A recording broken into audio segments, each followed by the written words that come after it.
लोग जो हैं रास्ते से मुझे इस्तकबाल कर रहे थे कि आपने बहुत अच्छा काम किया है, एक वैशी दरिंदे को पकड़ा है और अपनी बेटी को दाव पे लगा के।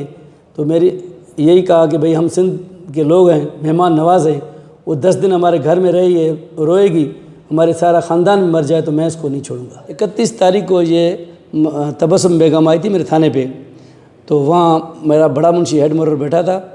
उसने बोला कि भाई खुदा इसकी मदद करो, हमें समझ नहीं आता ये औरत क्या कहती है।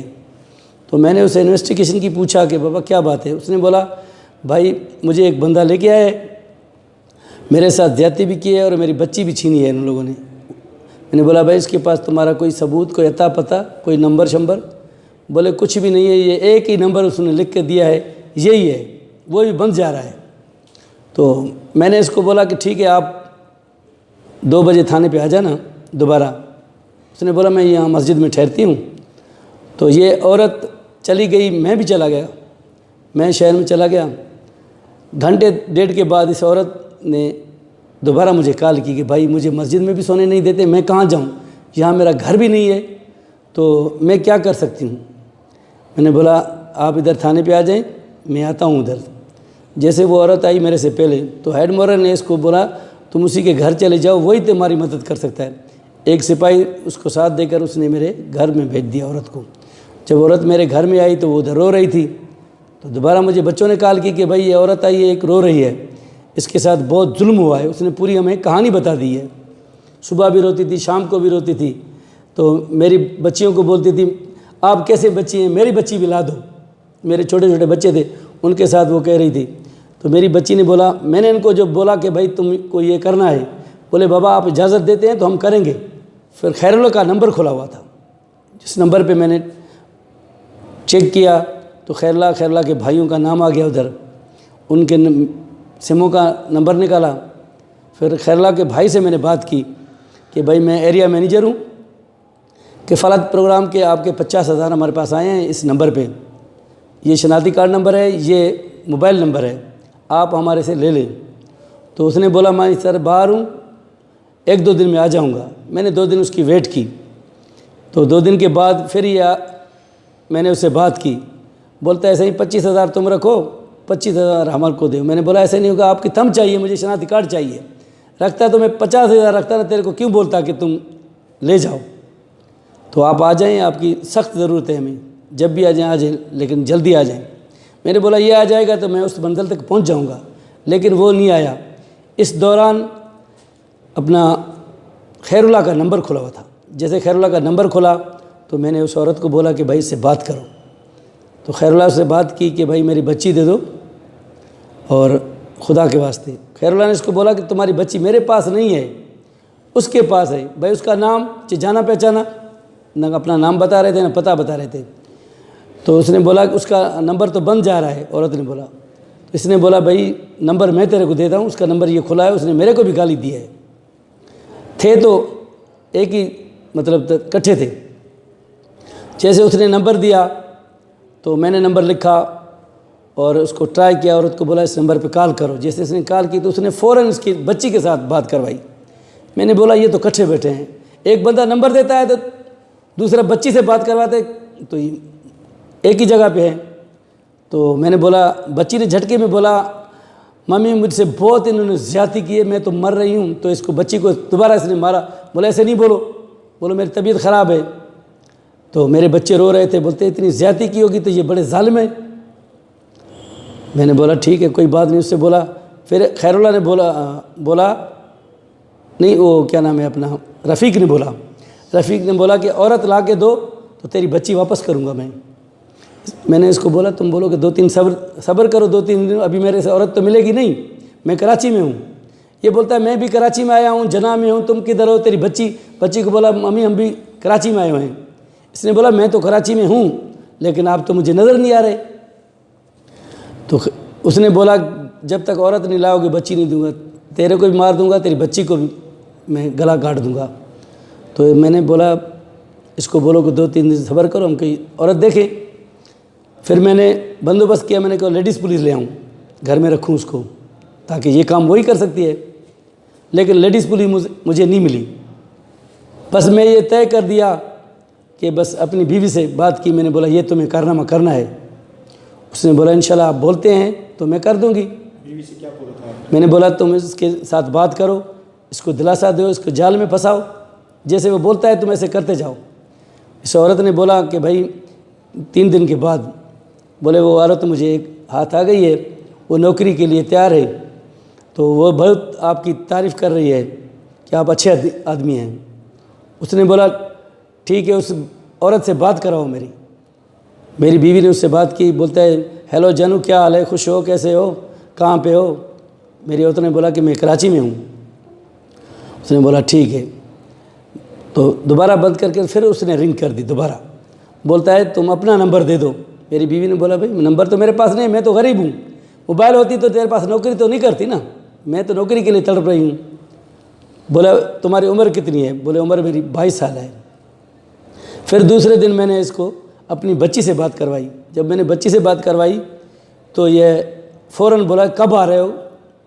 मेरी बच्ची ने बोला हम कहाँ हैं, मुझे तो पता ही नहीं है ना, आप बताएं, हम तो कराची में रहते हैं, ना आपका नाम का पता है ना एड्रेस का पता है, कहाँ पे आएँ, कैसे आएँ?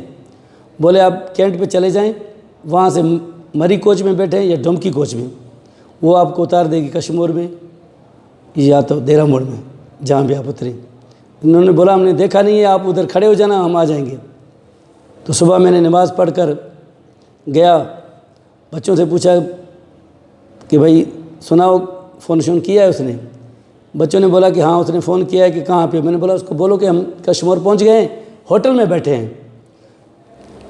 तो दोबारा उसने पूछा कि कौन से होटल में बैठे हैं? तो मैंने बोला उसको बोलो कि मरी कोच के साथ ही होटल है, हम उधर ही बैठे हैं। हम उधर बच्ची को बोला जल्दी आ जाओ। उस औरत के साथ मेरी बच्ची आ गई।